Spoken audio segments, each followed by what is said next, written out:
Friends, இந்த moms கிச்சனில் பூண்டு மிளகு குழம்பு இந்த வெதருக்கு எப்படி பண்ணுறதுன்னு பார்க்கலாம் வாங்க. அதுக்கு தேவையான பொருட்கள் இது வந்து ட்ரை ரோஸ்ட்டுக்குங்க. கருவேப்பிலை, வெந்தயம், சீரகம், மிளகு, 2 காஞ்ச மிளகு, தனியாக இது ட்ரை பண்ணிக்கலாங்க. தாளிப்புக்கு வந்து கடுகு, புளி கரைசல், மிளகாத்தூள், தனியாத்தூள், சால்ட்டு, மஞ்சள் தூளுங்க. இதெல்லாம் வறுக்கிறதுக்குங்க. காஞ்ச மிளகா, கருவேப்பிலைங்க, சின்ன வெங்காயம், பூண்டு, தக்காளி, மிளகு, வெந்தயங்க. இப்போ ட்ரை ரோஸ்ட் பண்ணிக்கலாம் வாங்க. கொஞ்சம் ட்ரை ரோஸ்ட் ஆகிடுச்சுங்க. இருந்தால் கொஞ்சம் ட்ரை பண்ணி வந்துக்கிறாங்க. எண்ணெய் காஞ்சிச்சுங்க, கடுகு போட்டுக்கலாங்க. கருவேப்பிலை போட்டுக்கலாங்க. வெங்காயம், பூண்டு, மெழுகெல்லாம் போட்டு நல்லா வறுத்துக்கலாங்க.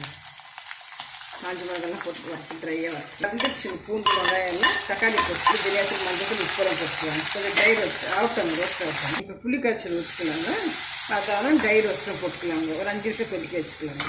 பூண்டு மிளகு குழம்பு ரெடி ஆகிடுச்சுன்னா ரொம்ப டேஸ்ட்டாக இருக்கும். பூண்டு மிளகு குழம்பு ரெடி ஆகிடுச்சு.